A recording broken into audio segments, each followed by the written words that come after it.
கூட்டம் கூட்டமாக அதிமுகவில் இணைந்து 1000 பேர் அதிர்ச்சியில் அரசியல் கட்சிகள்.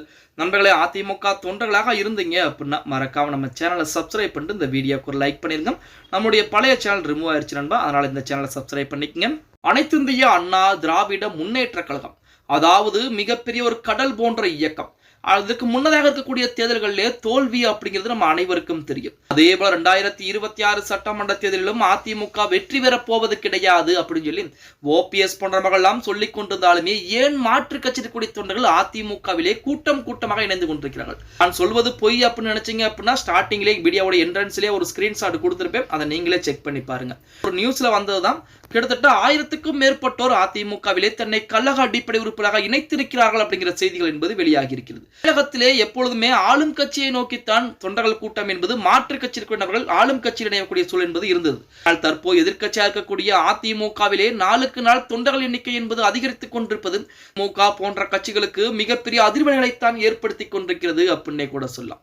முன்னதாக தேர்தல்களிலே தோல்வி, 2026 அதிமுக ஜெயிக்க போவது கிடையாது அப்படின்னு சொல்லி நிறைய நபர்கள் விமர்சனங்களை முன் வச்சுக்கிட்டு இருக்காங்க. அப்படி ஜெயிக்காத கட்சிக்கு ஏன் மாற்று கட்சி இருக்கிறவர்கள், ஏன் திமுக இருக்கக்கூடிய தொண்டர்கள் கூட அதிமுக வந்து இணைகிறார்கள் அப்படின்னு பார்த்தா அதிமுகவிலே ஜாதி பாகுபாடு என்பது கிடையாது.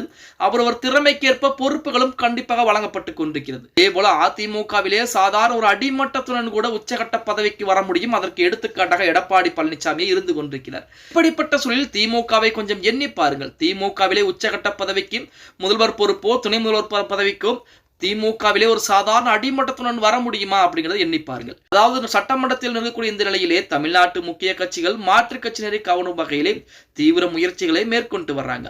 இதன் ஒரு பகுதியாக சேலத்தில் நடைபெற்ற நிகழ்விலே முன்னாள் முதல்வர் எடப்பாடி பழனிசாமி முன்னிலையில் 1000க்கும் மேற்பட்டோர் மாற்று கட்சியில் இருந்து அதிமுக இணைஞ்சிருக்காங்க. இதிலே அம்மா மக்கள் முன்னேற்ற கழகத்துடைய மாவட்ட விவசாய அணி செயலாளர் தங்கதுரை, வர்த்தக அணி நிர்வாகி சேட்டு, பாமக நிர்வாகிகள் சதீஷ்குமார், வேலன் மற்றும் திமுக நிர்வாகி வடிவேல் உள்ளிட்ட முக்கிய பிரமுகர்கள் இந்த கூட்டத்திலே வந்து அதிமுகவிலே தன்னை கழக அடிப்படை உறுப்பாக இணைச்சிருக்காங்க. தங்களை அதிமுகவில் இணைத்துக் கொண்டு எதிர்வரும் தேர்தலில் கட்சியின் வெற்றிக்கு முழு ஒத்துழைப்பு வழங்குவதாக உறுதியளிச்சிருக்காங்க அப்படின்னே கூட சொல்லலாம். நிகழ்வின் மூலம் அதிமுக தனது கூட்டணியை வலுப்படுத்தும் நடவடிக்கையில் ஒரு முக்கிய முன்னேற்றமாகத்தான் பார்க்கப்பட்டு கொண்டிருக்கிறது. அனைத்திந்திய அண்ணா திராவிட முன்னேற்ற கழகம் என்பது எப்பொழுதும் அழிந்து போகக்கூடிய கட்சி என்பது கிடையாது.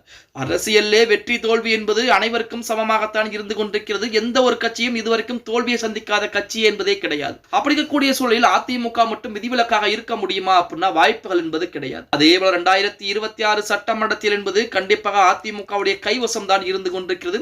தமிழக மக்கள் ஒவ்வொருவருமே சிந்திக்க ஆரம்பிச்சுட்டாங்க. அது பூராமே அதிமுகவிற்கு மிகப்பெரிய வாக்குகளாகத்தான் மாறப்போகிறது அப்படின்னே கூட சொல்லலாம். பொறுத்து பார்க்கலாம். 2026 சட்டமன்றத்தில் என்பது அதிமுக மிகப்பெரிய வெற்றி பெறக்கூடிய தேர்தலாக அமைய போகிறதா இல்லையா அப்படிங்கிறத. ஓகே கைஸ், வீடியோ பிடிச்சிருந்தா மறக்காம லைக் பண்ணிருங்க.